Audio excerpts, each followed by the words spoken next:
Hey guys, sorry this is coming to you a little late. I wanted to get you guys a December BeyondFit Abs by Christmas workout.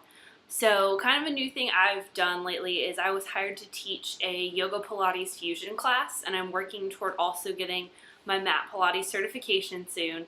So I'm really loving that. It's a lot of fun. So I thought I'd throw a little Pilates yoga mix in for December to really help us get our abs by Christmas. So if you're not super familiar with Pilates, it's very core centered. So a lot of the exercises revolve around the abs, low back, that sort of area. So we're going to do this workout to help us get our abs by Christmas. It's not a lot of arms or legs.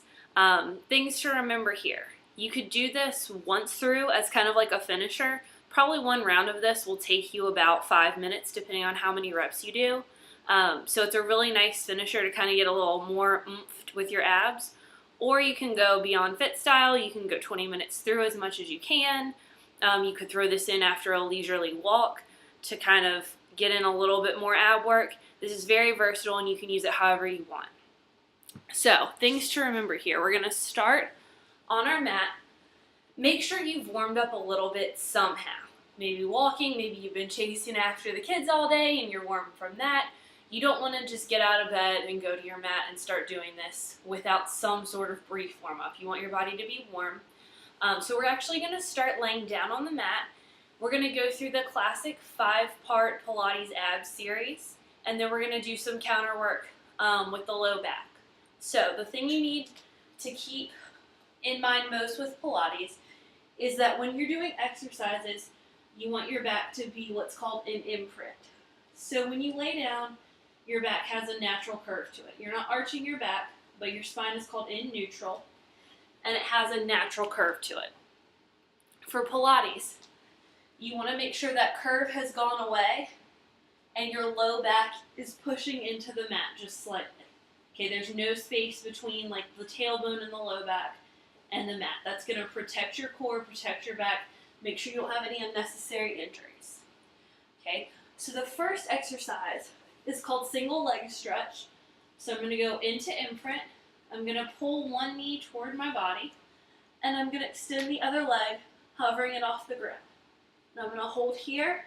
Shoulders are up off the mat. Lots of space between the neck. 1, 2, switch. 1, 2, switch. 1, 2, switch. Okay? And keep going like that. I like to do about 8 to 10 to 12, even up to 15 on each side if your abs are feeling super strong. Whatever you're feeling. When you're done with that, you want to hug your knees in to the body for a brief second to give your abs a break. And then you're going to go into double leg stretch. So we're going to keep both legs in. Again, rolling our upper body up, back is an imprint. And we're going to extend arms and legs at the same time and come around. So arms go straight up like you're taking a top hat off, and then around, and legs just go straight out and back. Again. And we want to do that 10 times. If you want to make it a little easier on yourself, you're going to have a bigger angle between your legs and the ground. The closer your legs are to the ground, the more challenging it is on your abs. Okay, again, we're going to tuck the knees in, give our abs a quick break. Then we're going to go to part 3, which is straight single leg stretch.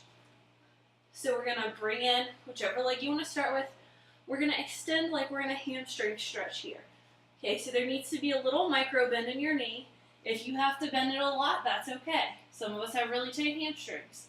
So we're going to hold behind the hamstring or behind the calf. We're going to pull the upper body up here. Bottom leg is hovering off the ground. 1, 2, switch. 1, 2, switch. 1, 2, switch. 1, 2, switch. We might be down here. Okay, we might even be bending the legs some. Depends on your hamstrings, your hip flexors. I would do 10 of those on each side. And then we're going to go to double straight leg stretch. A lot of you have probably seen or done these before just as leg drops.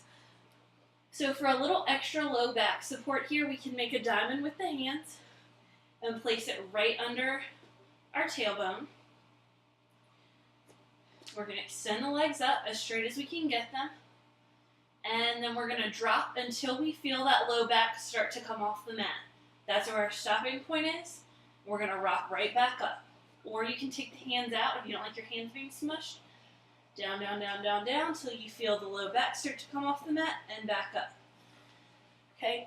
It's very important here not to let your low back pop off the mat. That's when you have injuries. That's when you lose control of your body. And these exercises are all about control. So you might have a very small range of movement, and that's okay. It's targeting the abdominal muscles that it's supposed to. The last part of the 5-part series is called crisscross. Your favorite and mine, it's bicycle abs.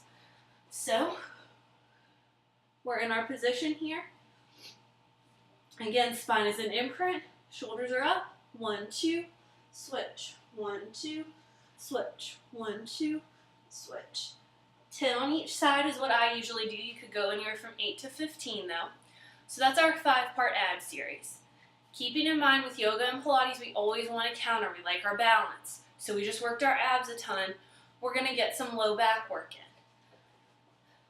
So, moving around to the stomach. Most of our low back exercises this time are holds. So the first thing we're going to come into is a version of Cobra. So we're going to have the hands underneath the shoulders. Feet are on the ground. We're going to use our upper body to extend. And then take weight into those hands and come all the way up, rolling the shoulders down and back, and we're in our full Cobra here. If this is tough on your wrists or your shoulders, you can stay in baby Cobra and just hover those hands on the mat. We're holding with the low back, trying to disengage the glutes as much as possible. And then we'll rest. We're going to come into a locust pose. So we're going to bring our arms beside us, some airplane arms. We're going to extend the fingertips and the feet back and use that extension to help lift us up. So we're going to hold here. You can hold here for breaths, for seconds. I wouldn't hold for any more than 30 seconds because it can get very strenuous on your hips. But however you want to count that. And then the last low back exercise is going to be swimming. So we're going to extend the arms in front of us, extend the legs behind us. We're going to raise right arm and left leg, and then sit it down, left arm, right leg, and switch, and switch. You can go at this pace, you can hold for a breath or two and then switch, or you can start to switch in midair, or you can even go into the full expression, arms and legs going at the same time. Whatever feels good to you. You probably want to push back into a child's pose stretch after all your low back exercises, just to give that low back a break. Kind of like we were tucking the knees into the stomach with the ab exercises to give the abs a little break. So I hope you enjoyed your Pilates yoga inspired December workout, and I hope you guys are all enjoying your abs by Christmas workouts. I'll see you guys in January with a new yoga workout. Thanks so much. Bye guys.